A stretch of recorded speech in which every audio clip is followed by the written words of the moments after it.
स्वागत है मेरे बहुत प्यारे दोस्तों। आज हम कुछ बेहतरीन concept with regards to account current discuss करेंगे।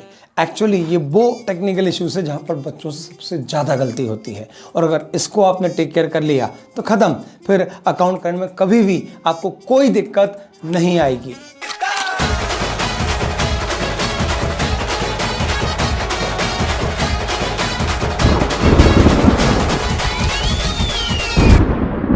सबसे पहला पॉइंट, जब भी आप अकाउंट करंट के क्वेश्चन कर रहे हैं, दो तरह के डेटा आपको मिलेंगे। एक होगा ट्रांजैक्शन, जैसे माल बेचा, माल खरीदा, पैसे मिले, पैसे दिए, बिल मिला, बिल एक्सेप्ट हुआ, यस, ये सब है ट्रांजैक्शन। और ट्रांजैक्शन में अगर मैंने बोला कि सर आज माल बेचा और 1 महीने का क्रेडिट पीरियड है, तो मालिक 1 महीने बाद जो तारीख आएगी वो ड्यू डेट थी और उस दिन पेमेंट करते तो ब्याज नहीं लगता, तो ब्याज का मीटर चालू कब होगा? उसके अगले दिन से। तो जब भी ट्रांजैक्शन मिलेगा तो जो काउंटिंग ऑफ डेज होगी वो कैसे होगी?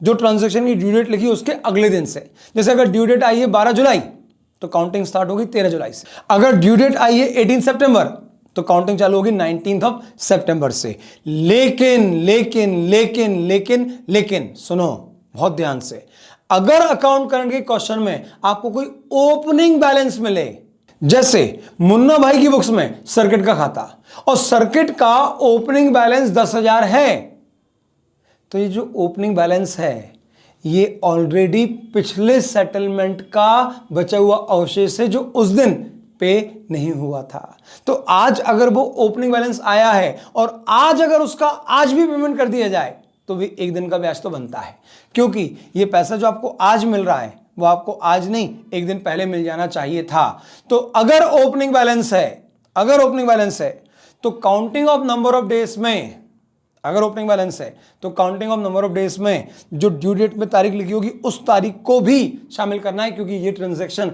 आज नहीं, आज से पहले ड्यू हो चुका था। हम तो सिर्फ उसको विरासत में लेकर आए हैं। ये ट्रांजैक्शन नहीं है, ये बैलेंसिंग फिगर है। तो एक बार सम अप कर रहे हैं, बैलेंसिंग फिगर के केस में जो तारीख लिखी है बाय बैलेंस ब्रोक डाउन 1 जनवरी, तो काउंटिंग में 1 जनवरी को भी शामिल किया जाएगा, 1 जनवरी को भी शामिल किया जाएगा। जबकि इन ऑल अदर ट्रांजैक्शन, बाकी सारे ट्रांजैक्शन के केस में आप काउंटिंग ऑफ डेज स्टार्ट कब से करोगे?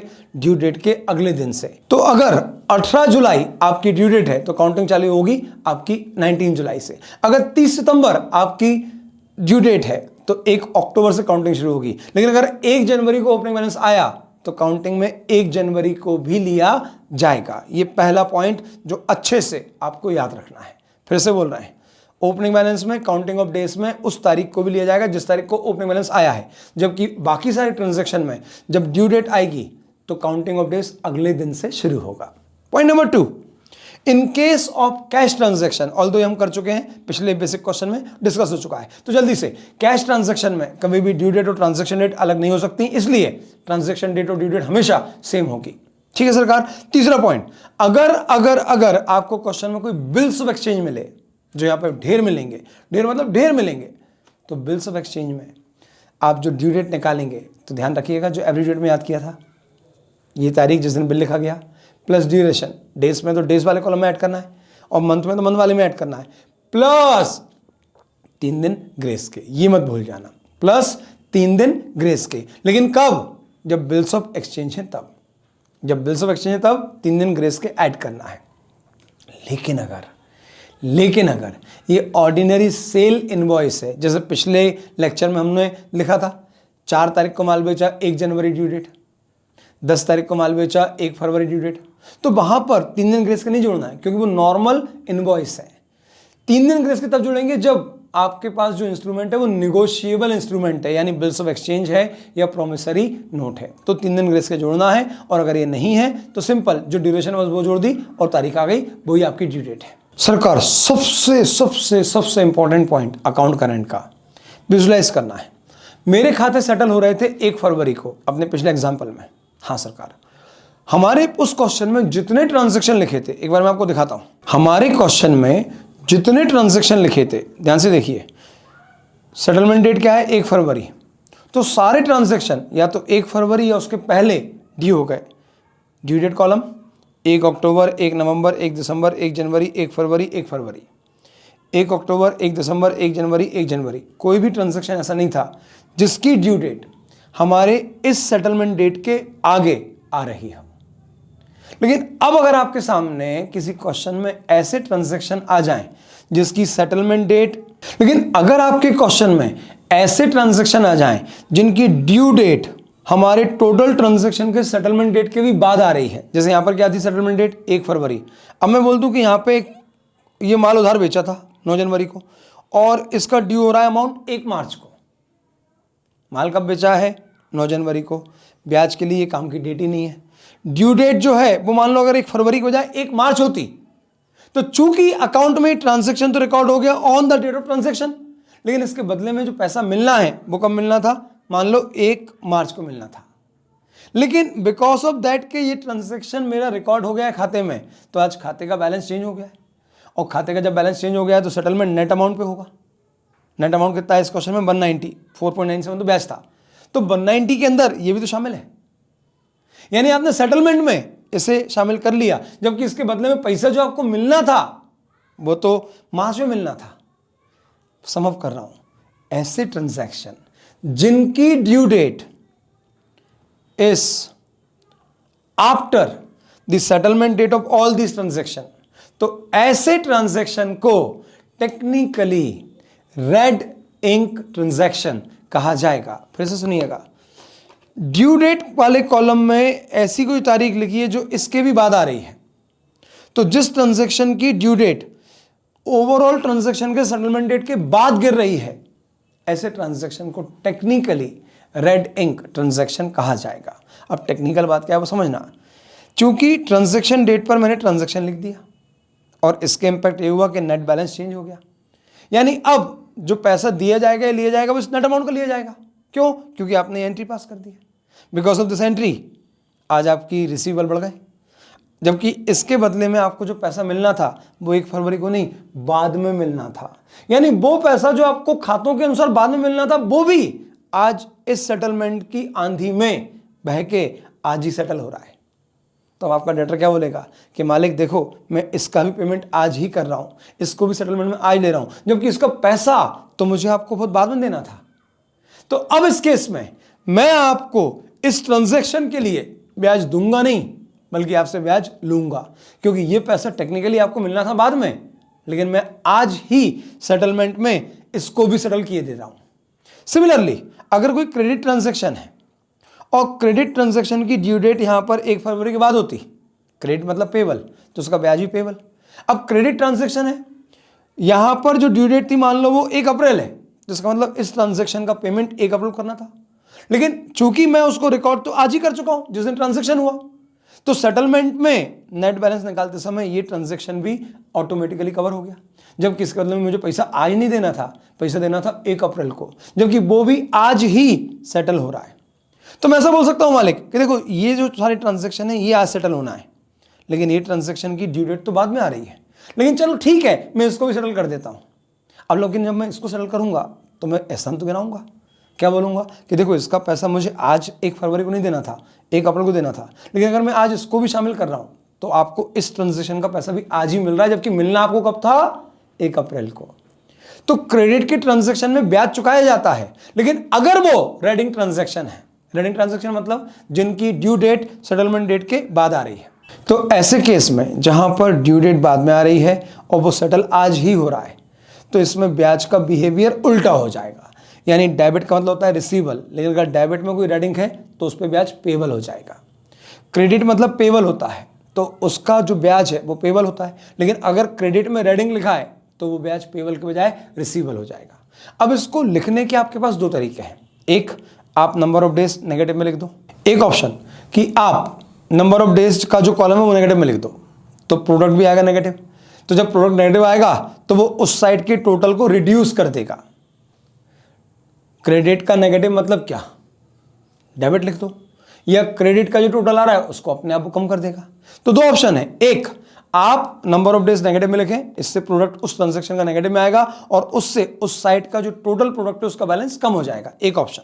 या दूसरा ऑप्शन अमाउंट यहीं लिखने रहने दें। सुनो मैं क्या बोल रहा हूं, बहुत गलती करता है बच्चा, अमाउंट भी उठा के यहां ले जाता है। नहीं नहीं नहीं नहीं नहीं, अमाउंट लेके नहीं जाना, अमाउंट यहीं पे रहने दो, अमाउंट ही रहने दो, एंट्री ही रहने दो, सब कुछ ही रहने दो, बस ये वाला जो कॉलम है ये उठा के यहाँ शिफ्ट कर दो। क्यों? क्योंकि रेडिंग ट्रांजैक्शन है, इस पे ब्याज चुकाओगे नहीं बल्कि उल्टा मिलेगा, यानी नेगेटिव क्रेडिट मतलब डेबिट। तो आप ये वाला जो पोर्शन है यानी नंबर ऑफ डेज और प्रोडक्ट उसे उठा के अपोजिट डायरेक्शन में लिख दें। अगर क्रेडिट में रेडिंग है तो आप उसका नंबर ऑफ डेज और प्रोडक्ट डेबिट में लिख दो, रेडिंग प्रोडक्ट, और अगर डेबिट में रेडिंग है तो उसको ले जाके क्रेडिट में लिख दो। लेकिन ये मत करो, मेरे हिसाब से तो मॉड्यूल में दोनों तरीके से आंसर दिया है, ये मत करो, आप तो सेम साइड बस माइनस में दिखा दो, मैथमेटिकली आंसर तो वही आएगा। और अननेसेसरी अपनी एक तो एंट्री यहाँ लिखाई, फिर बाद में उसके बारे में यहाँ पे और ज्ञान बांटना पड़ेगा, तो इतना टाइम थोड़ी अपने पास, तो आप तो यहीं पे नेगेटिव में दिखा देना, तो इससे ऑटोमेटिकली उस साइड का जो प्रोडक्ट का टोटल है, उस साइड के जो ब्याज का टोटल है वो ऑटोमेटिकली कम हो जाएगा और हमारा पर्पस अचीव हो जाएगा। बैलेंसिंग में ही आएगा, चाहे आप कुछ भी लिखो। तो रेडिंग ट्रांजैक्शन, बस लास्ट 1 मिनट, रेडिंग ट्रांजैक्शन ऐसे ट्रांजैक्शन जिनकी ड्यू डेट हमारे सारे ट्रांजैक्शन की जो सेटलमेंट डेट है उसके बाद आ रहा है। तो ऐसे ट्रांजैक्शन सेटल तो आज ही होंगे, लेकिन चूंकि इनकी ड्यू डेट थी बाद में, इसलिए इनका इंटरेस्ट का बिहेवियर उल्टा हो जाएगा। अगर डेबिट में है तो रिसीवेबल होता है, लेकिन अगर वो रेडिंग है तो वो पेबल हो जाएगा। अगर क्रेडिट में है तो नॉर्मली पेबल होता है, लेकिन अगर वो रेडिंग है तो वो रिसीवेबल हो जाएगा। आपको इतना भी हेडेक नहीं पालना, आपको नंबर ऑफ डेज कॉलम को नेगेटिव में दिखा देना है। जैसे 1 फरवरी हमारी सेटलमेंट डेट थी और मान लो 16 फरवरी ड्यू डेट है, तो आप -15 दिन नेगेटिव में दिखा दो, तो प्रोडक्ट नेगेटिव में आएगा। और जब प्रोडक्ट नेगेटिव में आएगा तो वो उस साइड के प्रोडक्ट का जो टोटल होगा उसे रिड्यूस कर देगा। बस इतना याद रखना है, ठीक है। तो ये था सबसे important point, red ink transaction. इसके ऊपर थ्योरी भी बन सकती है, तो बाकायदा आपके मॉड्यूल में इसकी बढ़िया थ्योरी दे रखी है, 7-8 लाइनें हैं, बढ़िया से याद कर लेना, क्योंकि वहां से क्वेश्चन आता है। यहाँ पे नहीं आया तो वो 2 मार्क्स का जो ट्रू एंड फॉल्स आते हैं उसमें आएगा, लेकिन आ जाएगा। यानी रेड इंक आपके एग्जाम में लाल स्याही से कुछ तो पोत के जाएगी, या तो 2 नंबर या 5 नंबर, लेकिन कुछ तो पोतेगी, ये पक्का है, ठीक है। चलो सरकार, तो पहला पॉइंट ओपनिंग बैलेंस अगर है तो ओपनिंग बैलेंस वाली तारीख को भी काउंटिंग ऑफ डेज में शामिल करना है। बाकी सारे ट्रांजैक्शन के केस में हमेशा काउंटिंग नेक्स्ट डे से शुरू होगी। 2, अगर कैश का ट्रांजैक्शन है तो ट्रांजैक्शन डेट और ड्यू डेट हमेशा सेम होगी। 3, अगर बिल्स ऑफ एक्सचेंज है तो जो भी ड्यूरेशन बिल्स ऑफ एक्सचेंज की है उसके बाद उसमें 3 दिन ग्रेस के और जोड़िएगा। लेकिन अगर ये ऑर्डिनरी सेल या परचेस के इनवॉइस है विद सम क्रेडिट पीरियड तो उसमें 3 दिन ग्रेस के नहीं जोड़ना है, सिर्फ क्रेडिट पीरियड ही जोड़ना है।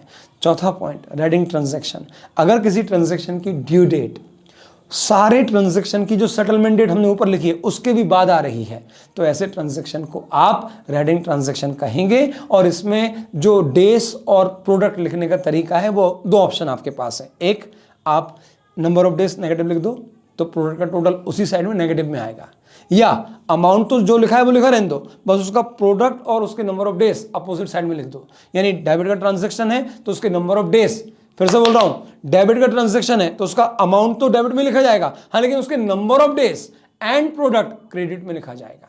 सिमिलरली छड्डो, ये करो ही मत, कोई हेडेक मत पालो, क्योंकि बहुत सारे बच्चे इसमें भयंकर गलती करते हैं, मैं देख रहा हूं कई सालों से। तो हम इस चैप्टर को पिछले 12-13 साल से देख रहे हैं, और ये वाला जो पार्ट आता है ना रेडिंग में अपोजिट साइड लिखने में, वहां पे गलती हो ही जाती है। तो नहीं करना गलती, आप तो पूरा एक ही साइड लिखो, बस number of days of product minus में लिख देना, ठीक है। चलो 5वें पॉइंट पर आते हैं।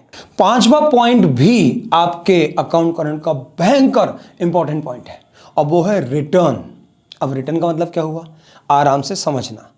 मैंने आपको माल बेचा आज और इसकी ड्यू डेट है 1 महीने बाद, ठीक है। चलो मैं लिखता हूं, देखिए आपकी स्क्रीन पे मैंने एक ट्रांजैक्शन लिखा है। मैंने लिखा है कि मैं पीजे हूं, प्रकाश को कुछ माल बेचा। कब बेचा? 10 जनवरी को, और 1 महीने का उधार दिया। ये कोई बिल्स ऑफ एक्सचेंज तो है नहीं जो 3 दिन ग्रेस के जोड़ूंगा, तो 10 फरवरी को इस सेल्स बिल का पैसा ड्यू हो रहा है।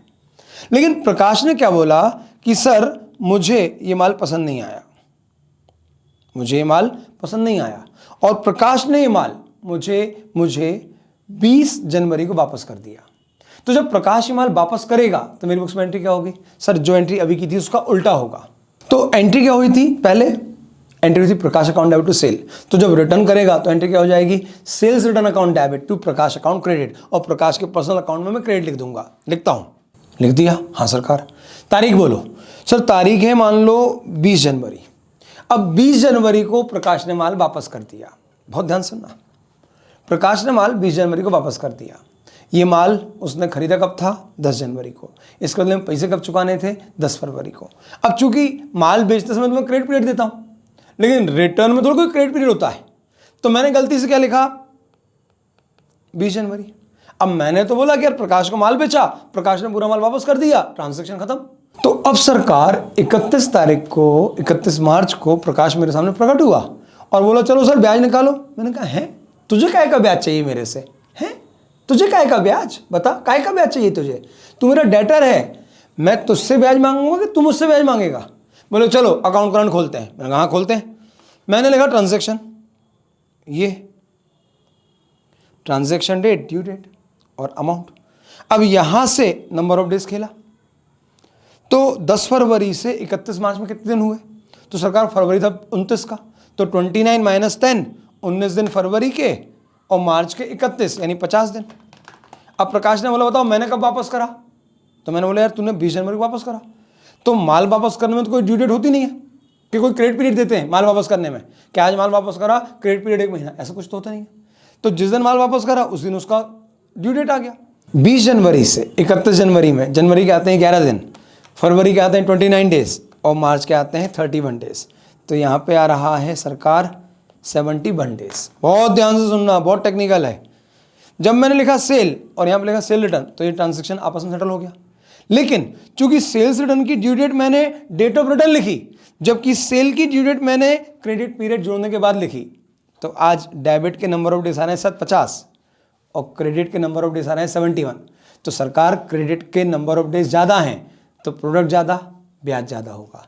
तो प्रकाश मुझसे इसलिए बोल रहा है कि मुझे 21 दिन का ब्याज चाहिए। क्यों? क्योंकि मैंने माल आपको 10 फरवरी से 21 दिन पहले 20 जनवरी को वापस कर दिया था। बताओ क्या मुझे रियल में प्रकाश को ब्याज देना चाहिए? तो मालिक अब इस केस में क्या हुआ समझ लीजिए। मैंने प्रकाश को डेबिट किया था 5 लाख से और प्रकाश को क्रेडिट भी 5 लाख से कर दिया, तो ये ट्रांजैक्शन तो हो गया कैंसिल। लेकिन बिकॉज ऑफ दैट कि यहां पर ड्यू डेट थी 10 फरवरी और सेल्स रिटर्न की ड्यू डेट 20 जनवरी थी, तो प्रकाश को आज 21 डेज का एडवांटेज मिल गया। यानी ये डेटर होते हुए पूरा माल वापस करने के बाद भी 21 दिन का ब्याज खा गया मेरे से।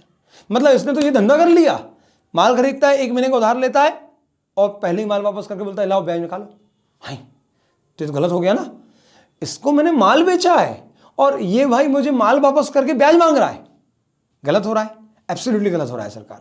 तो ऐसे ट्रांजैक्शन में जब सेल्स रिटर्न हो रही है तो भाई सेल्स रिटर्न पे मुझे ब्याज ना चुकाना पड़े, तो ध्यान रखिएगा एक रूल है। तो अगर मेरा डेटर मुझे due date of original transaction से पहले रिटर्न कर रहा है, सुनिएगा मैंने क्या बोला, अगर मेरा डेटर ओरिजिनल ट्रांजैक्शन की ड्यू डेट से पहले रिटर्न कर रहा है तो रिटर्न की ड्यू डेट भी ओरिजिनल ट्रांजैक्शन की ड्यू डेट ही मानी जाएगी, ताकि रे सुनो, तो ताकि हमारा अमाउंट भी कैंसिल हो जाए और ब्याज भी कैंसिल हो जाए। अब अगर मैं यहां पे लिखूं कि प्रकाश भाई देख तूने मुझे माल वापस कर दिया 20 जनवरी को, लेकिन चूंकि इस ट्रांजैक्शन की जो ओरिजिनल ट्रांजैक्शन है उसकी ड्यू डेट 10 फरवरी है, तो मैं रिटर्न की भी ड्यू डेट 10 फरवरी ही लिखूंगा।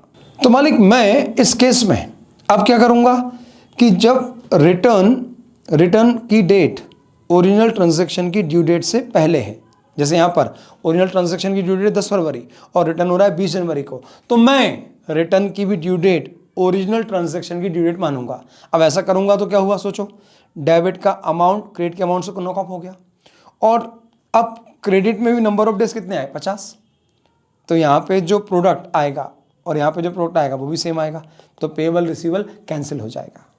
अब अगर मैं ये नहीं करता और यहाँ पे 20 जनवरी लिखता तो मतलब खाया पिया कुछ नहीं, गिलास थोड़ा बाहर आना, जो माल बेचा वो पूरा वापस आ गया और ऊपर से डेटर को ब्याज चुकाना पड़ा, तो इससे ज़्यादा गंदी बात क्या होगी यार। तो फिर क्या रूल बन रहा है, सुन लो अच्छे से, कि अगर कोई रिटर्न हो रहा है तो वो जिस ट्रांजैक्शन के अगेंस्ट रिटर्न हो रहा है, अगर उसकी ड्यू डेट बाद में आ रही है ओरिजिनल ट्रांजैक्शन की और रिटर्न पहले हो रहा है, तो रिटर्न की ड्यू डेट भी ओरिजिनल ट्रांजैक्शन की ड्यू डेट ही मानी जाएगी, ताकि ये ट्रांजैक्शन अमाउंट और ब्याज दोनों कॉलम से नलीफाई हो जाए, इसका कोई भी इंपैक्ट मेरे ब्याज की कैलकुलेशन पे ना आ पाए। एक बार और रिपीट कर दे रहा, अगर रिटर्न जिस डेट पर हो रहा है और वो जिस ट्रांजैक्शंस के अगेंस्ट रिटर्न हो रहा है, अगर उस ओरिजिनल ट्रांजैक्शन की ड्यू डेट आ रही है बाद में और रिटर्न हो रहा है पहले, तो रिटर्न की ड्यू डेट भी वही मानी जाएगी जो ओरिजिनल ट्रांजैक्शन की ड्यू डेट है। बस इतनी सी बात। लेकिन अगर यहां पे अब मैं उल्टा कर दूं, प्रकाश ने माल वापस करा है 20 फरवरी को, प्रकाश से पैसे आ जाने चाहिए थे 1 फरवरी को, और प्रकाश ने पैसे दिए, पैसे नहीं दिए, माल वापस कर दिया। भाई ने 1 महीने 19 दिन माल रखने के बाद बोल दिया साहब पसंद नहीं आ रहा, नीचे, और मुंह दिखा के चला गया, ऐसे दांत दिखा दी, बस चला गया। तो मुझे तो कितना नुकसान हुआ, ना पैसे मिले और माल वापस आ गया और ब्याज भी नहीं मिलेगा। तो ऐसे थोड़ी होता है। तो फिर ध्यान रखना, अगर रिटर्न की डेट ओरिजिनल ट्रांजैक्शन की ड्यू डेट के बाद है, फिर से सुनना, अगर रिटर्न की डेट ओरिजिनल ट्रांजैक्शन की ड्यू डेट के बाद है, तो फिर जो डेट ऑफ रिटर्न है वही उसकी ड्यू डेट मान ली जाएगी। यानी यहां पर फिर मैं 20 फरवरी लिखूंगा, और जब 20 फरवरी लिखूंगा तो इसका इम्पैक्ट मालूम क्या होगा, फरवरी में होते हैं 29 दिन, 29 माइनस 20, 9 दिन फरवरी के, 31 दिन मार्च के, तो यहाँ पे कितना आएगा 40। तो अब यहाँ पे प्रोडक्ट आएगा 50 दिन का, यहाँ पे आएगा प्रोडक्ट 40 दिन का, तो डेबिट का प्रोडक्ट क्रेडिट के प्रोडक्ट से ज़्यादा होगा, और मैं प्रकाश से एटलीस्ट 10 दिन का ब्याज तो ले लूँगा। ये बोलते हुए कि तूने माल वापस पैसे नहीं दिए, ठीक है, लेकिन माल वापस 10 दिन बाद किया है, तो जब ऐसा होगा तो फिर मुझे तुझसे 10 दिन का ब्याज तो चाहिए ही चाहिए। तो एक बार अब पढ़ लेते हैं, चलो सुनो। If there is any return, either sales return और purchase return, then always check करना पहले द डेट ऑफ रिटर्न, कि रिटर्न की तारीख क्या है। क्यों सर?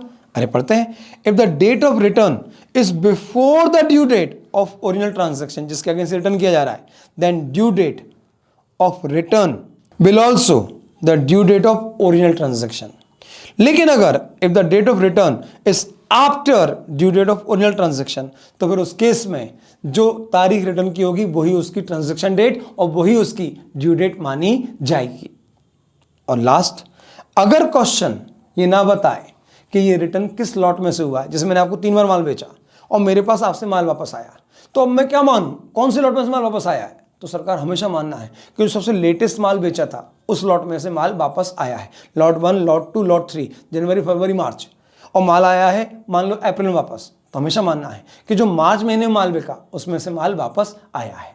या तो क्वेश्चन स्पेसिफाई करेगा, और नहीं करेगा तो हमेशा सबसे रीसेंट लॉट, सबसे लेटेस्ट लॉट। ठीक है, कोई दम नहीं है। आगे बढ़ते हैं सरकार। अब जो हमने ज्ञान की बातें करी अभी, उसके बेस पे क्वेश्चन बनता है, अच्छा क्वेश्चन बनता है, झमाझम क्वेश्चन बनता है, ऐसा कि दिमाग की बत्ती जला दे। वो लाइट वाली बत्ती नहीं, जला दे मतलब बॉन वाली बत्ती जिसमें धुआं निकलने लगता है, हाँ वो वाली बत्ती। तो चलो करते हैं वो दिमाग में बत्ती जला दे वाला क्वेश्चन, और फिर उसके बाद अगले क्वेश्चंस देखेंगे। सरकार, मेरे मालिक, पूरे क्वेश्चनों में सबसे खतरनाक क्वेश्चन, इससे खतरनाक क्वेश्चन ही कोई से नहीं बना अकाउंट करंट में। सीरियसली बोल रहा हूँ, 12-13 साल से देख रहा हूँ, इससे खतरनाक क्वेश्चन कभी भी अकाउंट करंट में नहीं बना। पढ़ लें, डराओ मत सर। अरे डरा नहीं रहा, मतलब बोल रहा हूँ कि अगर ये कर डाला तो सब हो गए, यानी इसके ऊपर तो कुछ है नहीं अपने लिए। चलो सरकार, पढ़ते हैं question. Following transaction took place between P and Q during the month of April 2007। April है मालिक, अप्रैल में होते हैं 30 दिन। डेट, पर्टिकुलर और अमाउंट। सबसे पहले लिखा है 1 April, amount payable by P to Q. P को पे करना है और क्यू को रिसीव करना है, तो क्यू इज ए क्रेडिटर और पी इज ए डेटर। ठीक है, 1 अप्रैल ट्रांजैक्शन है या बैलेंसिंग फिगर है? सरकार बैलेंसिंग फिगर है। Point number 1 to be noted कि अगर ट्रांजैक्शन होता तो counting of days due date से अगले दिन से, लेकिन अगर ओपनिंग बैलेंस है तो काउंटिंग में इस तारीख को यानी 1 अप्रैल को भी कंसीडर किया जाएगा, क्योंकि ये ट्रांजैक्शन नहीं है, ये ड्यू तो 31 मार्च को हो चुका था। आज तो ये सिर्फ ब्रॉड फॉरवर्ड होकर आया है, यानी ये ड्यू 31 मार्च को हो चुका था। अब अगर 1 अप्रैल को भी इसका पेमेंट मिलेगा तो ब्याज तो 1 दिन का लगेगा, तो काउंटिंग में 1 अप्रैल भी आएगी, लेकिन बाकी सारे ट्रांजैक्शन में काउंटिंग अगले दिन से की जाएगी। ठीक है, तो भैया ओपनिंग बैलेंस है 10,000। अब आगे पढ़ो। 7 अप्रैल को received acceptance of P to Q.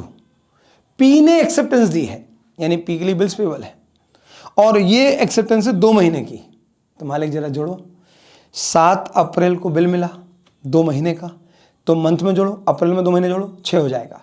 अप्रैल के बाद मई, जून, 7 जून, और 3 दिन ग्रेस जोड़ो डेज वाले कॉलम में, तो 7 और 3 10, तो 10 जून इसकी ड्यू डेट है। अब अगर सेटलमेंट डेट 10 जून या उसके बाद है तो ये नॉर्मल ट्रांजैक्शन है। लेकिन अगर सेटलमेंट 10 जून से पहले हो रहा है, then it will become a red ink transaction, यानी ऐसा ट्रांजैक्शन जो ड्यू हो रहा है बाद में और सेटल हो रहा है आज ही। तो फिर इसका बिहेवियर उल्टा हो जाएगा, यानी पेबल है तो ब्याज रिसीवेबल हो जाएगा, और रिसीवेबल है तो ब्याज पेबल हो जाएगा। चलो मालिक और आगे पढ़ते हैं। 10 अप्रैल 7 को bill receivable accepted by Q, यानी क्यू के लिए बिल पेबल था।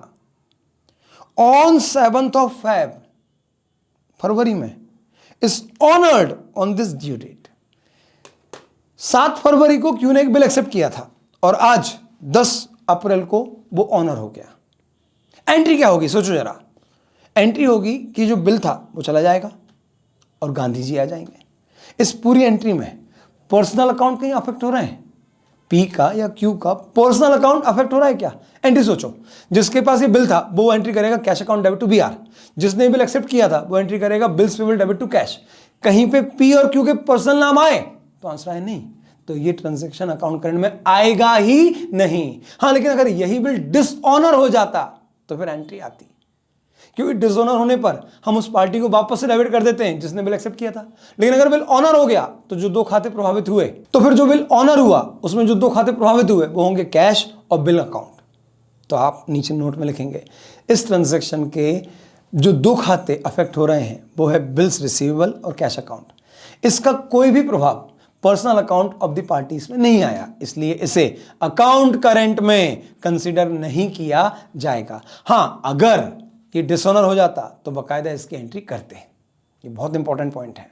बिल ऑनर हो गया कोई दिक्कत नहीं है, हम बना रहे हैं पर्सनल अकाउंट। मैंने पहले लेक्चर में बोला था कि इट्स अ पर्सनल अकाउंट, तो जो पर्सनल अकाउंट के ट्रांजैक्शन है सिर्फ वही आएंगे। फिर से रिपीट कर रहा हूँ, माल बेचा, माल वापस आया 2, माल खरीदा, जो खरीदा माल था वो वापस कर दिया 4, कैश दिया, कैश मिला 6, ठीक है, बिल रिसीवेबल मिला या बिल्स पेबल एक्सेप्ट करा 8, और इनका डिसऑनर हो गया 10।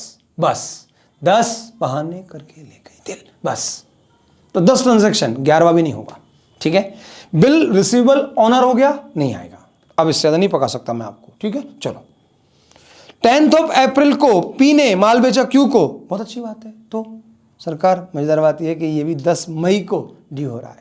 तो अब अगर ये सारे ट्रांजैक्शन 10 मई या उसके बाद सेटल हो रहे हैं तब तो नॉर्मल ट्रांजैक्शन है। लेकिन अगर ये 10 मई से पहले सेटल हो रहा है तो सरकार ये भी रेड इंक ट्रांजैक्शन बन जाएगा। और मैं सब बार बार क्यों बोल रहा हूं, उसका रीजन है। जब मैंने पहली लाइन पढ़ी थी उसमें लिखा था फॉर द मंथ ऑफ अप्रैल, तो जब अप्रैल महीने के लिए ट्रांजैक्शन चल रहे हैं तो अप्रैल का सेटलमेंट होगा 30 अप्रैल को, आखिरी दिन।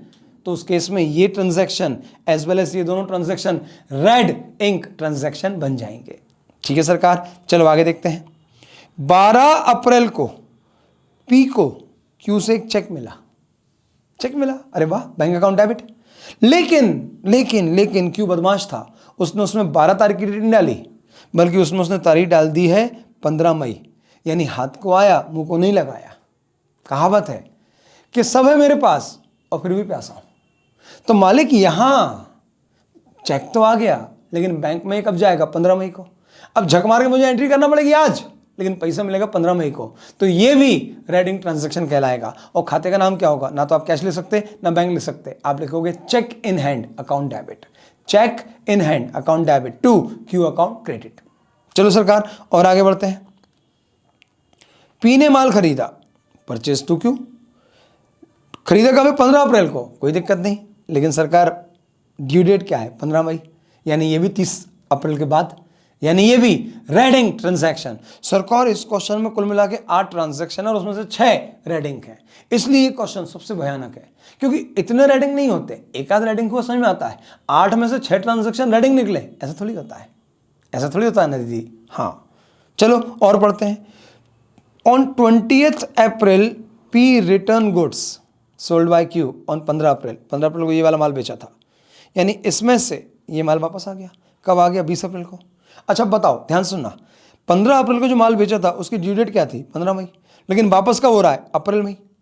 क्या रूल लगा कि सरकार रिटर्न हो रहा है और रिटर्न की जो तारीख है वो ओरिजिनल ट्रांजैक्शन की ड्यू डेट से पहले है, तो ब्याज अननेसेसरी कैलकुलेट ना हो जाए, इसके लिए यहां पर रिटर्न की ड्यू डेट भी वही मानी जाएगी जो ओरिजिनल ट्रांजैक्शन की ड्यू डेट है, और इसका नोट भी लिखना है। जितने का नोट चिपकाना है चिपका देना, 100 का, 500 का, 2000 का, लेकिन चिपकाना पड़ेगा।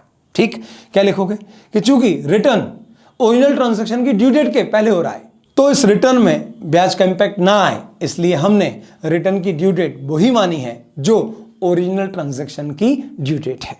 ओके सरकार। और लास्ट 20 अप्रैल को bill accepted by Q is dishonoured on this due date. Q ने एक बिल और एक्सेप्ट कर रखा था और वो ड्यू हो रहा था 20 अप्रैल को, और आज वो हो गया डिसऑनर। देखो, अगर ऑनर हो जाता तो पी की बुक्स में एंट्री होती cash account debit to BR, और क्यू की बुक्स में एंट्री हो जाती बिल्स पेबल टू बैंक, लेकिन ये हो गया है बिल डिसऑनर। तो जब बिल मिलता है तो आप एंट्री करते हो बीआर टू पार्टी, और डिसऑनर हो जाए तो इसी को पलट देते हो party account debit to BR. ये ट्रांजैक्शन अकाउंट करंट में आएगा क्योंकि इसमें पार्टी खाता इन्वॉल्व हो गया वापस से, तो यहां आपको बकायदा एंट्री करना है। लेकिन अगर यही ओनर हो जाता तो आप इसको स्किप कर देते, फिर क्या बोलते कि इससे अकाउंट करंट प्रभावित नहीं हो रहा है। तो सरकार एक बात और बताओ, मैंने आपको 2 महीने का उधार दिया, उसके बदले में बिल लिख दिया, 2 महीने बाद वो बिल ड्यू हुआ और हो गया डिसऑनर। अब क्या मैं आपको और 10-12 दिन का क्रेडिट पीरियड दूंगा? तो आंसर है बिल्कुल नहीं दूंगा। तो अगर बिल डिसऑनर हुआ है तो ध्यान रखिएगा मालिक, बिल अगर डिसऑनर हुआ है तो बिल जिस दिन डिसऑनर हुआ है, बिल जिस दिन डिसऑनर हुआ है वही उसकी ड्यू डेट मानी जाएगी।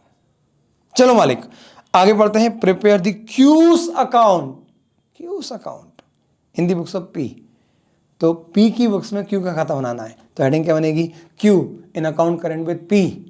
Q in account current with P for the month end date April, मतलब 30 अप्रैल को सेटलमेंट हो रहा है, यानी वो सारे ट्रांजैक्शन जो 30 अप्रैल के बाद ड्यू होंगे वो सब रेड इंक हो गए। और मजेदार बात यह है कि 80% ट्रांजैक्शन इस क्वेश्चन में रेड इंक ट्रांजैक्शन है।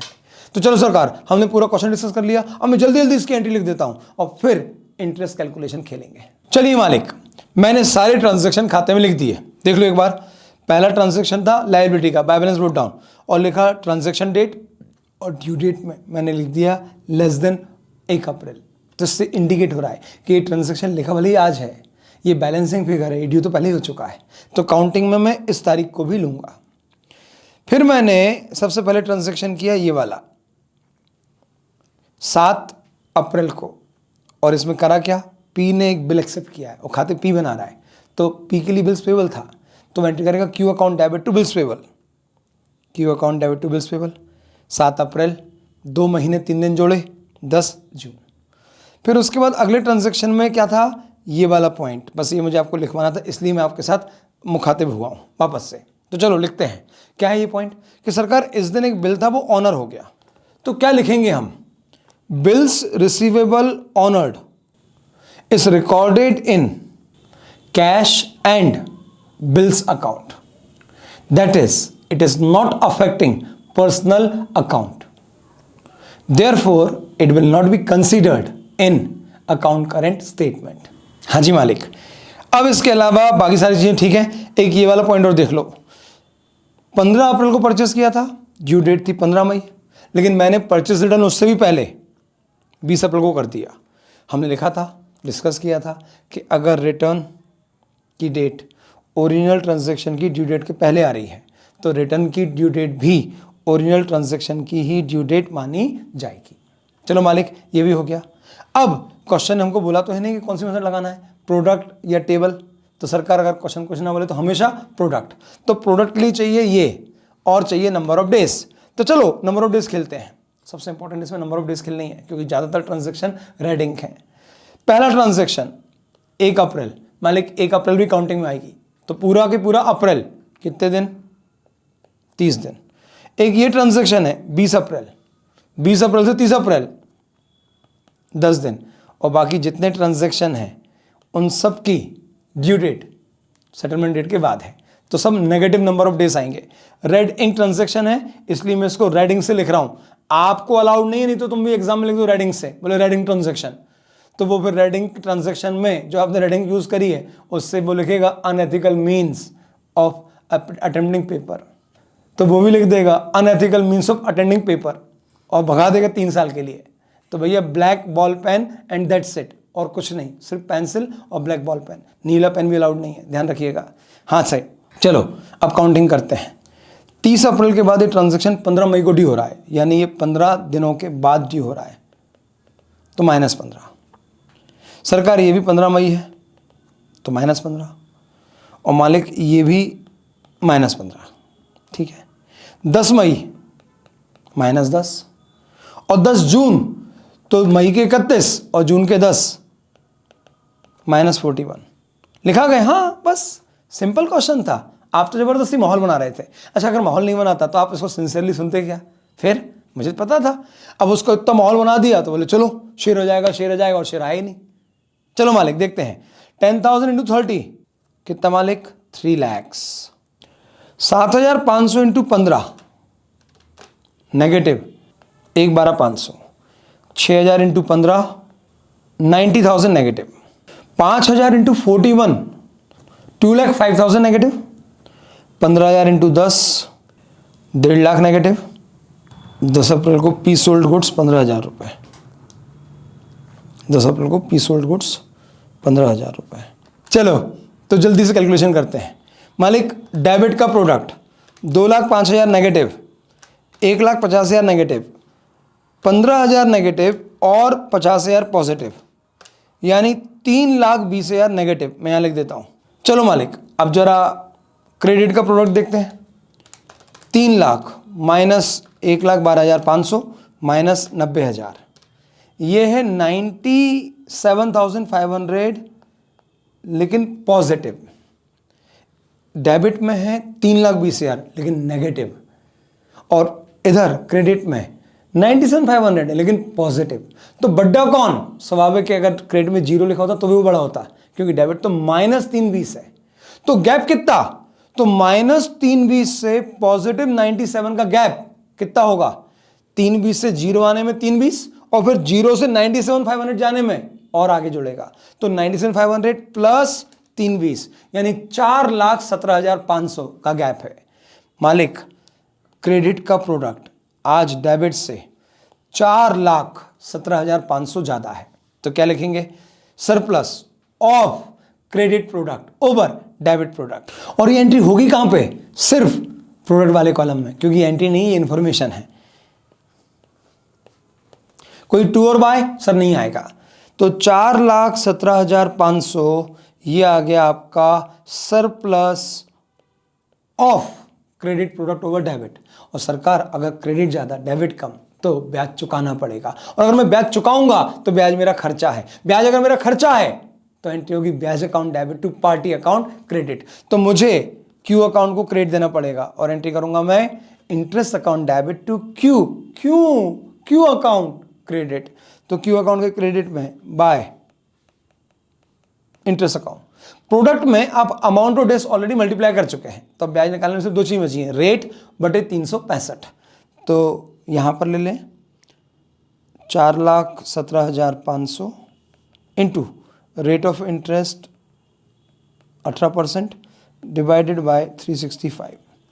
तो 4,17,500 इंटू 18% डिवाइड बाय 365, ये होता है 205.89। फिर से एक बार 4,17,500 इंटू 18% डिवाइडेड बाय 365, यस 205.89, तो हम लिख लेते हैं 206। तो अब मालिक ये हो गया आपका कैलकुलेशन, और अकाउंटिंग भी है ये। क्यों?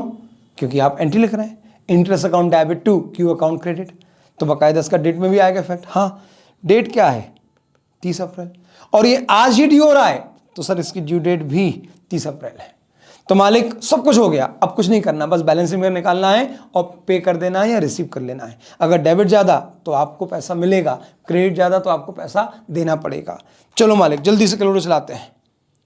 5,000 प्लस 15,000 प्लस 1,000 प्लस 5,000, तो डेबिट में आ रहे हैं 26,000, जबकि क्रेडिट में है 10, 17, 23। मालिक डेबिट ही ज़्यादा है, तो 26,000 लिख दिया मैंने टोटल वाले कॉलम में, और 26,000 में से अब माइनस करना शुरू करो। 26,000 माइनस 10,000 माइनस 7,500 माइनस 6,000 और माइनस 206, तो नेट अमाउंट आ रहा है 2294। इतना ब्याज मुझे नहीं, तो इतना पैसा मुझे मिल जाएगा, तो बाय कैश। और इसके साथ ये क्वेश्चन आपका समाप्त हुआ। तो मालिक ये क्वेश्चन अगर आपने कर लिया तो मतलब अब आपने अकाउंट करंट का कहीं का क्वेश्चन हो जाए तो बन जाएगा। ठीक है, तो इस लेक्चर को हम यहां पे रोक रहे हैं। अगले वीडियो में हम अब डिस्कशन करेंगे लास्ट एग्जाम के क्वेश्चंस। अगले वीडियो में बात करें उससे पहले पूरे कॉन्सेप्ट को रिफ्रेश किया जाएगा, रिवाइंड किया जाएगा। चलिए स्टार्ट करते हैं।